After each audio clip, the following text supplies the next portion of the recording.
سأقبل يا خالقي من جديد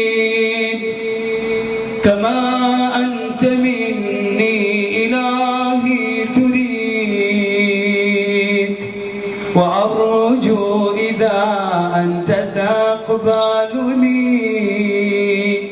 جنان الخلود ومنك المزيد. سأترك يا رب ذنبا مضى وأقبل نحو الرضا والنعيم. أحبك ربي وهذا رجاي بأنك تقبلني يا كريم، بأنك تقبلني يا كريم.